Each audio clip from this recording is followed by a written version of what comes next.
Good afternoon, everyone, and welcome to the PARCC and DC Science Technology Coordinator Training. My name is Anna Bowles-Pearson. On the line with me from Pearson, we have Jana Niffen, Alex Vasquez, and Kate Richard, as well as Kathy Lynett from OSSI.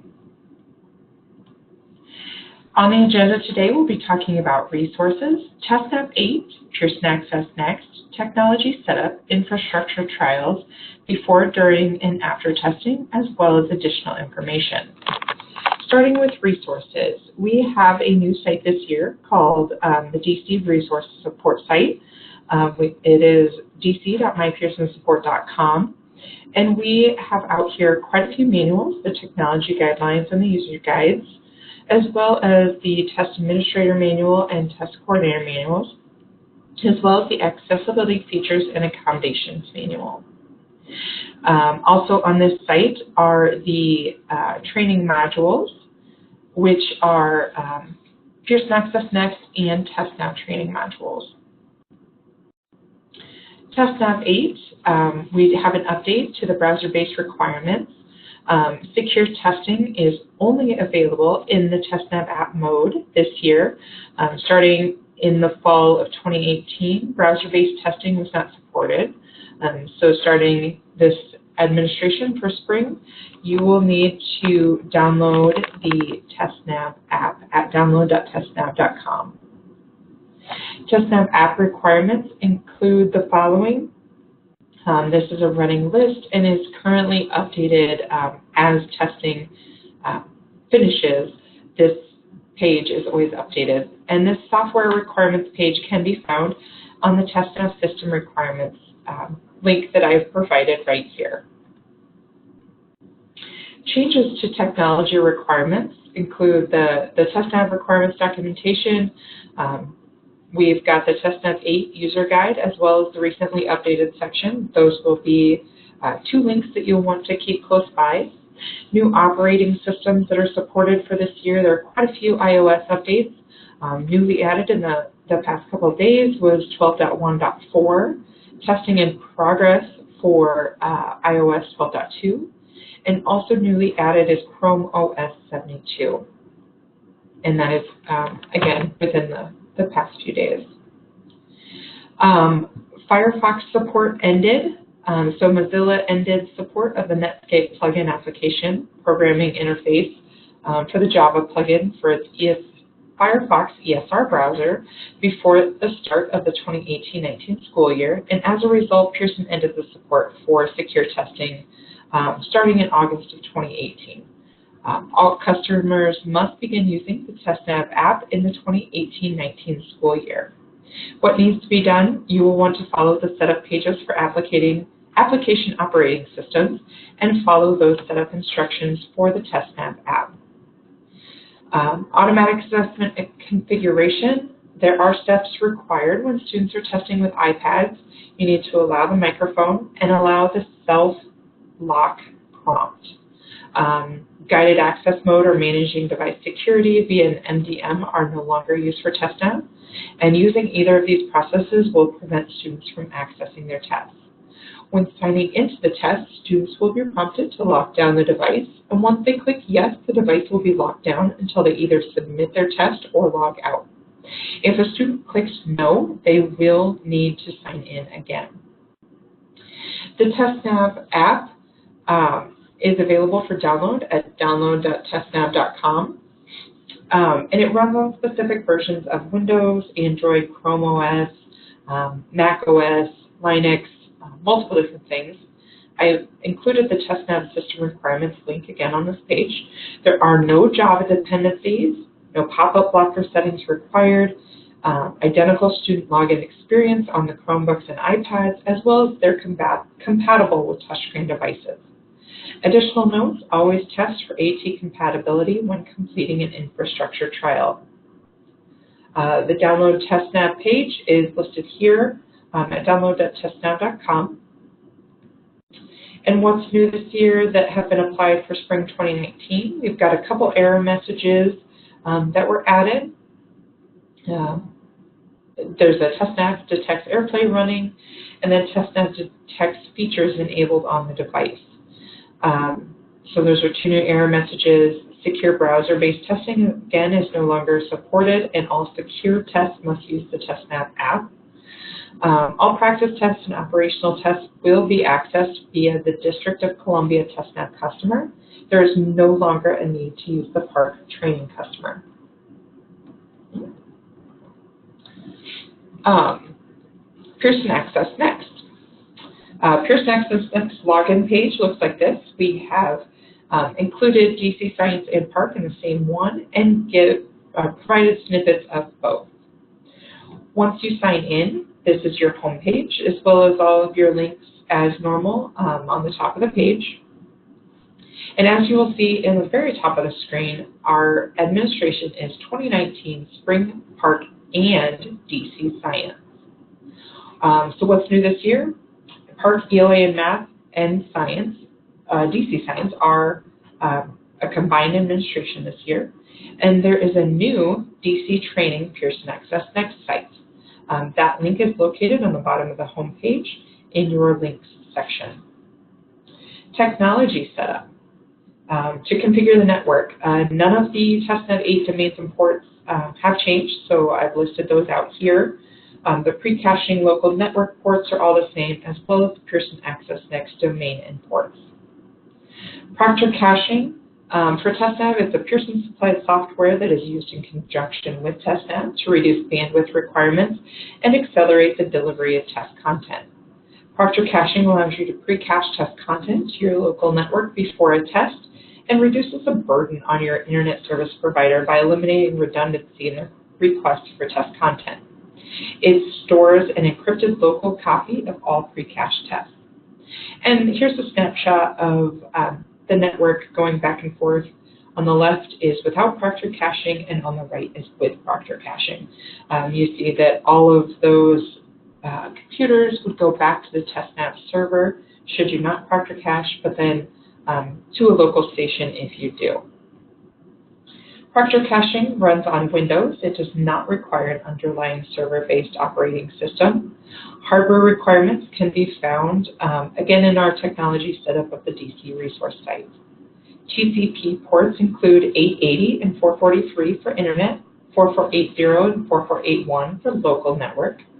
ProctorCaching requires a fixed or static internal IP address, and it utilizes the app check feature within the TestNav apps to verify connection to the ProctorCaching device. What's new for ProctorCache? Improvements to republish content, improvements to the user interface on reloading and refreshing functionalities, and the most recent version of ProctorCache can be downloaded, available at download.testnav.com. ProctorCaching setup. To download the ProctorCache installer, you're going to run the installer and start the ProctorCaching service if it is not already started by the installer.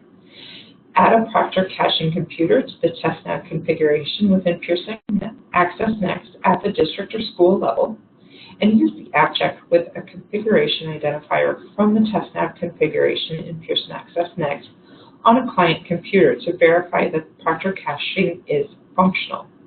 Please note that to configure an upstream proxy, refer to the Windows or Mac upstream proxy configuration section in the ProctorCaching user guide.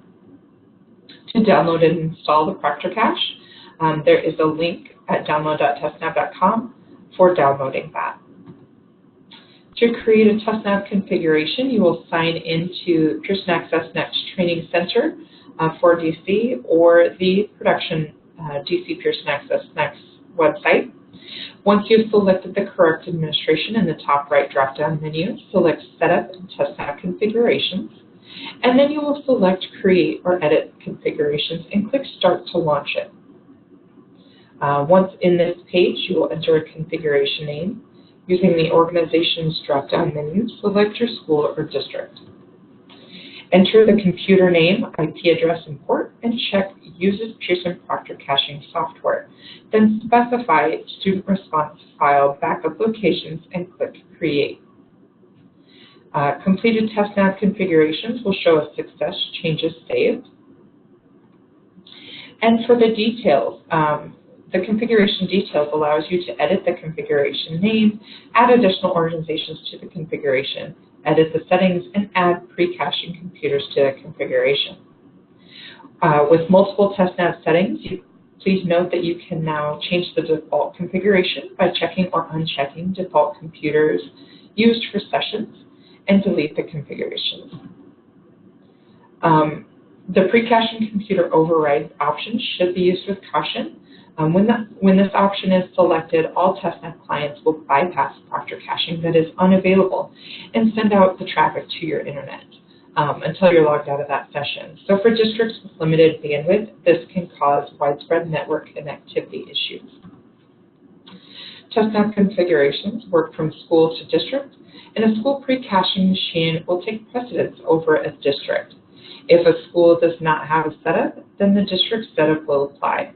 The pre-caching server option in session details will display only if there are 2 or more pre-caching machines to choose from at the school or district. This can be used to override the default district school TestNav configuration. Option 1, you can choose to pre-cache by test under the Setup tab, and then you will select grades and subjects needed, and then select the pre-cache server and click pre-cache. Option 2 is when you choose the sessions under the Testing tab, select pre-caching test content from the task menu and click Start. Click pre-cache on the pre-cache by test screen, and in here you'll see a full list of tests available. DC Science will also be included in this. You will then see your pre-cache servers and click pre-cache. Click pre-cache on the Proctor caching test content screen. Here's just a snippet of that in the pre-cache button. ProctorCache test screen will appear in a second window. If you do not see this window, reattempt the pre-caching test content process. And you must either disable or pop-up blockers or add an exception to allow pop-ups from your pre-caching URL. Some diagnostics. Select the Test tab for information about the test content and caching status, and select the Clients tab to monitor client connectivity.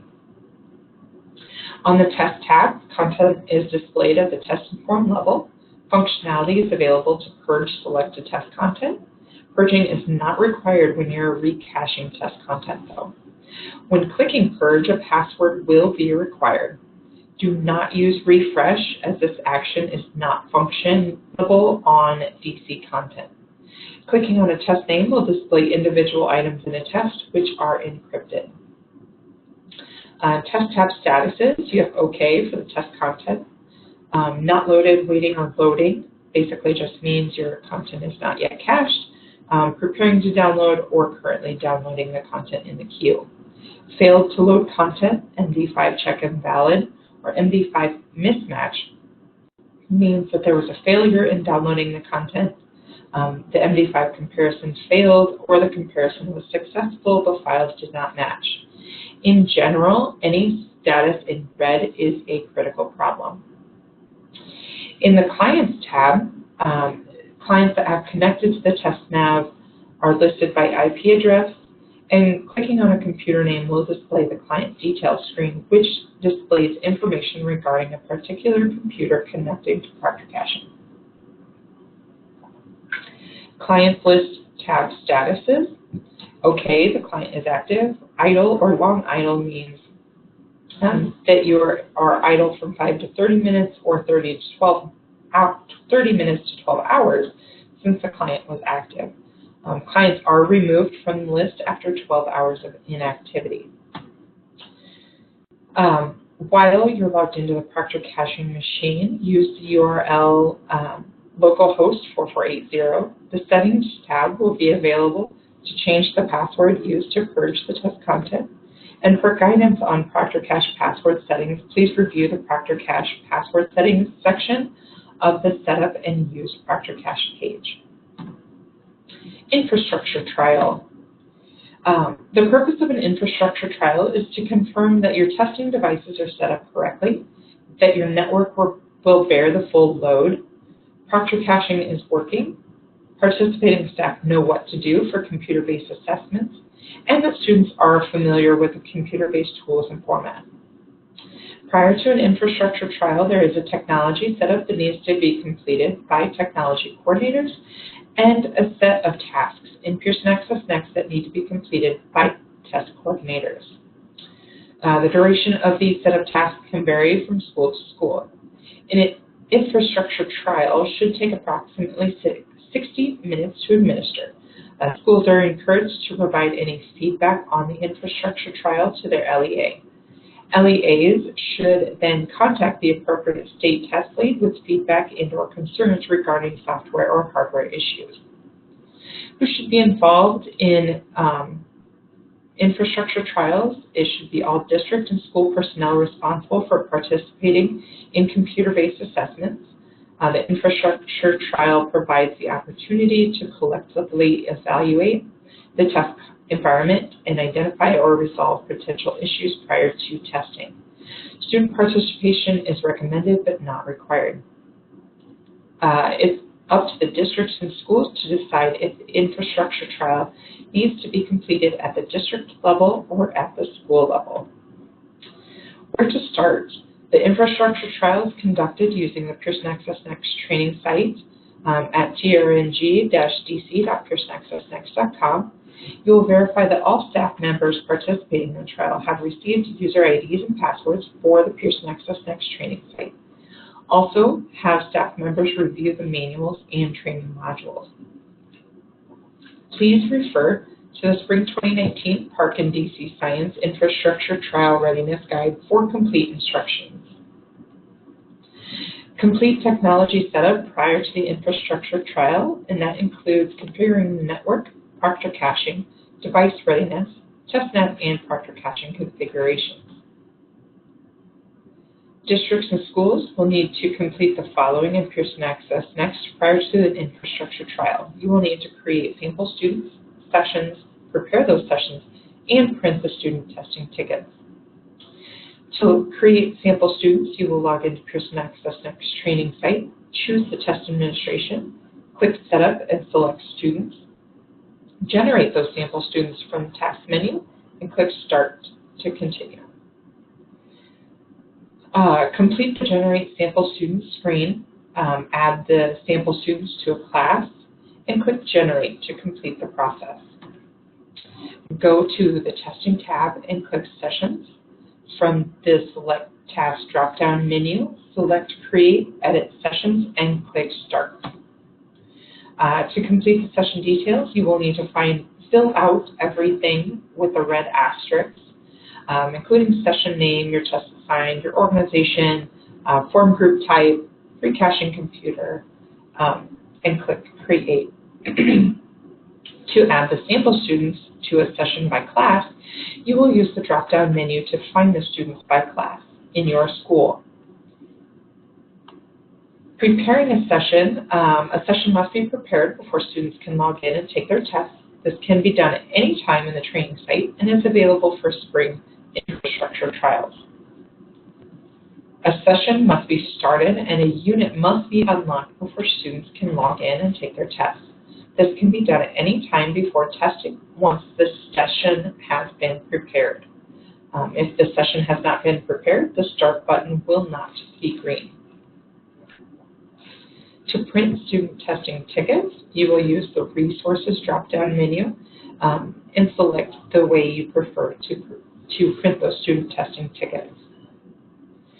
Before testing, SRP&P data is combined into one file that is used to register students for PARCC, ELA, and Math, and DC Science assessments, and to customize the assessment to the student's unique accessibility and accommodations requirements. Please note that the SRP&P can be used before, during, and after testing. Data for all students must be loaded into PearsonAccessNext through either an SRP&P file upload or the user interface. For creating a file upload, you will create/export and import a CSV file with all student registration and PMT information. This process is more commonly used when creating or editing a large number of students. Through the user interface, Complete the necessary tasks within PearsonAccessNext to register the students, assign them to tests, and define their PNP requirements. Both methods use PearsonAccessNext to update the same student data fields they require, understanding the field definition doc, and the file layout documents. For more information on this information, it can be found by selecting documentation under the support heading in PearsonAccessNext. And here's a screenshot as to where you can find it. To create a new student, you will go to the Setup and Students tab. And under Selected Tasks, you will select All Available and click Start. Once in this screen, you will create students by, again, following the red asterisks and filling out all the required information. You will then register those students for tests. Again, using the checkbox next to Registered and filling out everything that is required with the red asterisks. From here, you will go on and manage their student tests, assigning them and getting them ready to go. This includes some PNP information for their student tests. To create a session, you will go to Tasks for Sessions and edit sessions. You will name your session, add your organization, and the test assigned. Again, follow the red asterisks to complete all required information, as well as adding students to that new session at the very bottom. Once done, click Create. To add students and sessions by group, and you only want to add a few of those students in that group, you can come out here and check the students that you specifically want to add to that session and click Add. Student test tickets contain the login and TestNav URL the students need in order to access their assigned test. Test tickets are secure material and can only be printed by the LEA School Test Coordinator. To do so, you will find those again under the resources and however you choose to print those testing tickets. Preparing sessions can be completed 1 day prior to starting a test session. It allows the starting of multiple test sessions at once and can only be done by users with LEA or SDC roles. The step will assign forms to each student in the test session. Prior to completing this step, please ensure that the appropriate accommodations are assigned to those students. If accommodations are not accurately indicated prior to this step, the student will need to be removed from the session, have their PNP updated, and then added back into the session. Once this step is complete and testing window is open, the test session can start. In order to prepare a session, you will click on either the combined view or a single session in the list and click Prepare Session.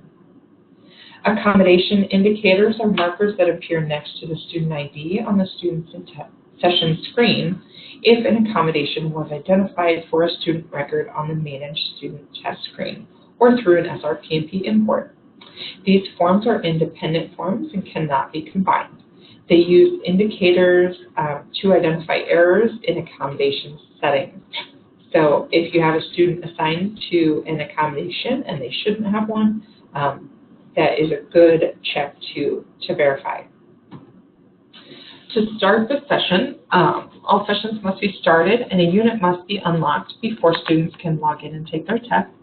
This can be done at any time before testing once the test window is open and the session has been prepared. Operational reports to use before testing.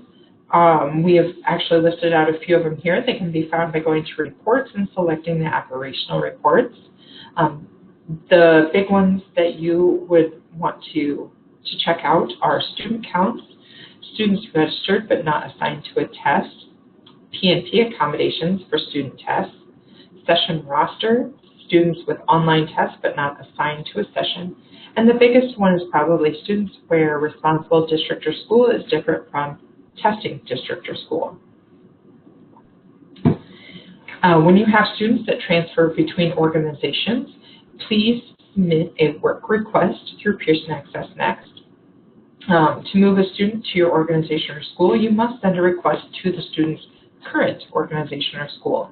So from Setup, you're going to select Work Requests, click the Select task, and then you will select Request Delete Information or Delete Enrollment Transfer, and click Start.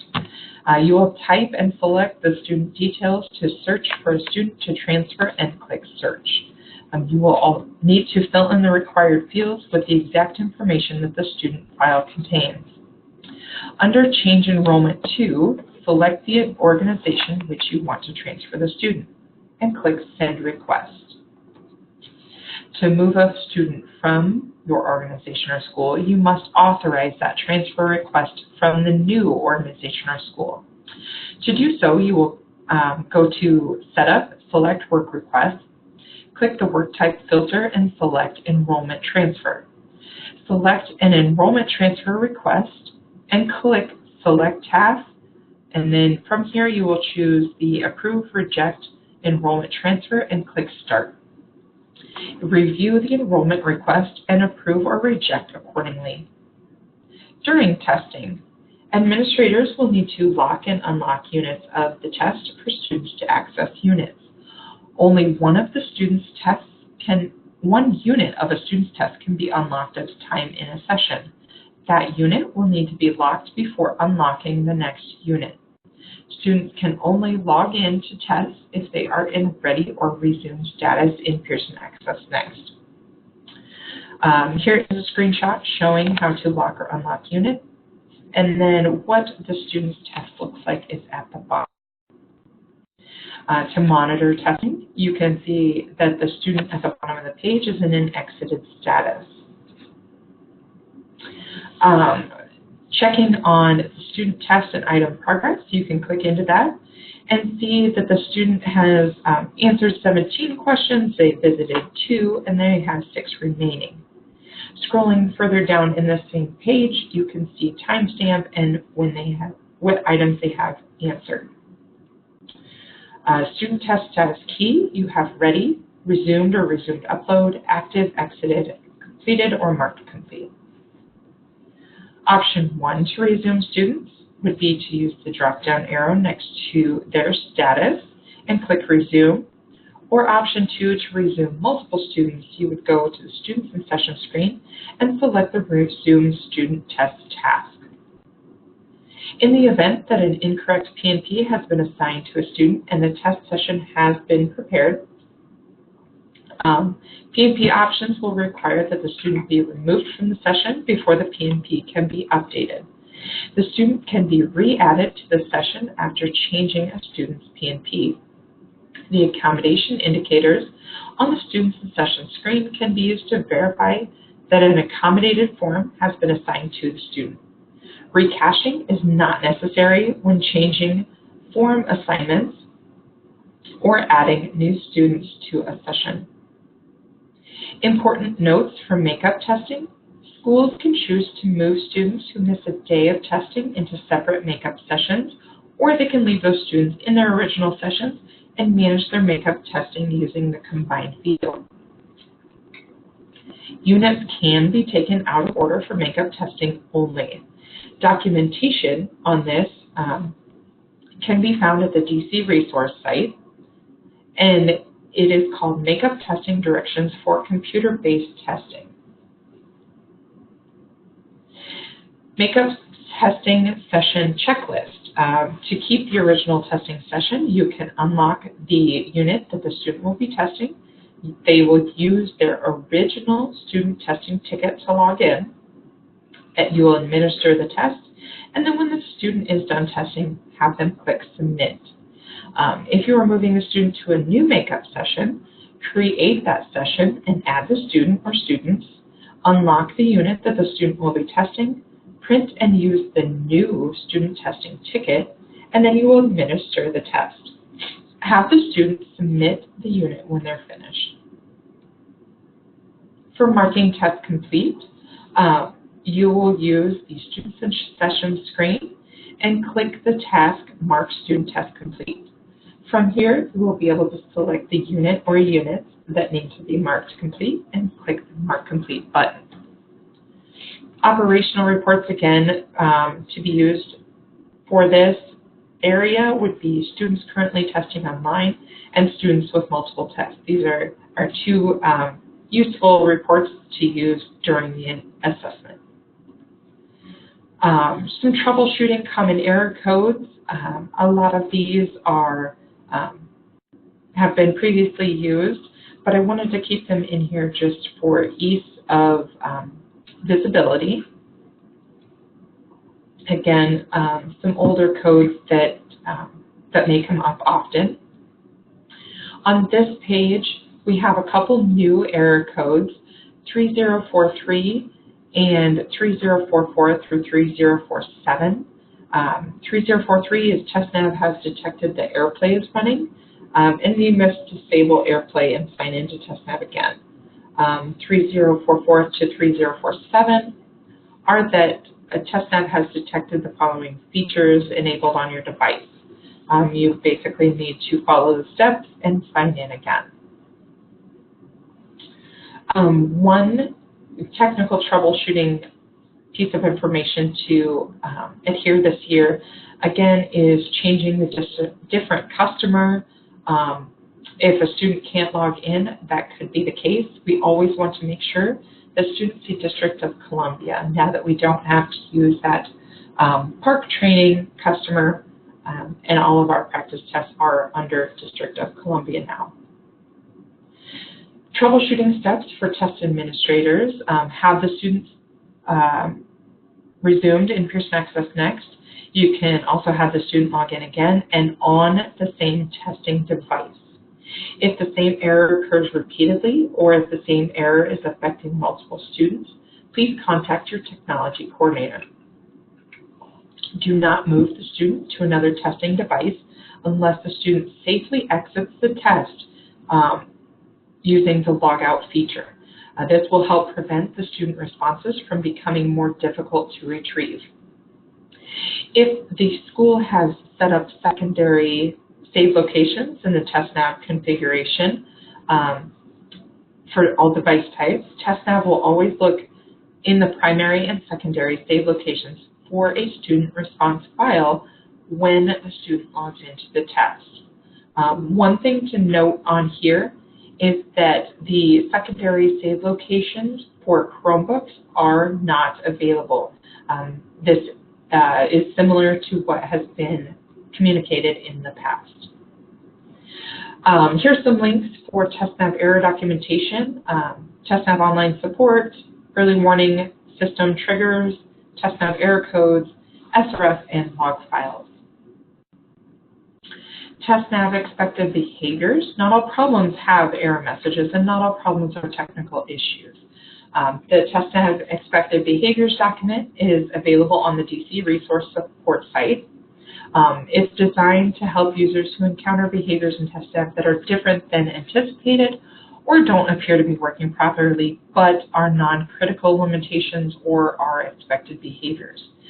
Some examples include that the notepad or exhibit can't be resized, students can't copy-paste passage text in ELA assessments, only the text that they write themselves. A question still appears as not answered in the review menu unless all parts of the question are answered, and the magnifier tool will not magnify the display of the TI-84 graphing calculator. After testing, all sessions must be stopped before student tests can be scored. Students must be in a marked complete or completed status in order to stop a session. Students in ready status can be removed from the session, and students in exited or resumed status can be moved to other sessions. Students cannot be marked complete while in ready status. You simply need to go in and remove those students from the session. To resolve critical warnings, if the flag at the top of the page is red, there may be some students with warnings and errors that should be resolved before the test administration closes. Click on the warnings or errors to go to the students page. Select the students who have warnings and use the Register Students task to view and resolve them. Register the student task will display the student's warnings and errors. In this example, the student's warnings are within their ethnicity and student status field. You will need to fill in these fields and click Save to remove the critical warnings. After the test administration is over, it is a best practice to purge or delete the test content from the ProctorCaching computers. And from this page, you will simply select the test and click Purge. Operational reports for post-administration activities that are good to know are the online students, test mark test complete, students with warnings, student tests that have been assigned but not yet completed, and students where responsible district or school is different from testing district or school. Additional information. Practice tests are available for all accessibility features and accommodations, including TTS, ASL, screen reader, closed captioning, large print, and Braille. Those are all posted at the DC resource site under Practice Tests, and tutorials are also posted at the DC resource site under Tutorials. They include TestNav 8, paper, online, and accommodations such as TTS, ASL, and closed captioning, with functionality guides. Student readiness. Non-secure practice tests and tutorials are also available in the TestNav apps. This applies to Chromebooks, iPads, Androids, and the TestNav desktop app. Please navigate to the app home screen and choose District of Columbia. If you're already on a login screen, click the user icon in the top right and select Choose a Different Customer to return to the app home screen. Click on the practice test link to access the practice tests and tutorials. Here is a snapshot of PearsonAccessNext support page, along with the top resources located on the right-hand side. For help with PearsonAccessNext, TestNav, shipments, additional orders, or anything related to PARCC or DC Science, please contact Pearson. We have this information on our DC resource support site under the support tab, and we have listed out our phone number and hours of operation.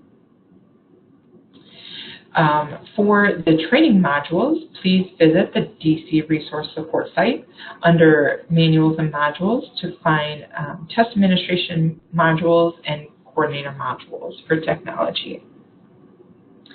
The PARCC accessibility features and accommodations manual is also located on that resource support site. And you will find all your manuals and guides, technology setup, and test preparation information.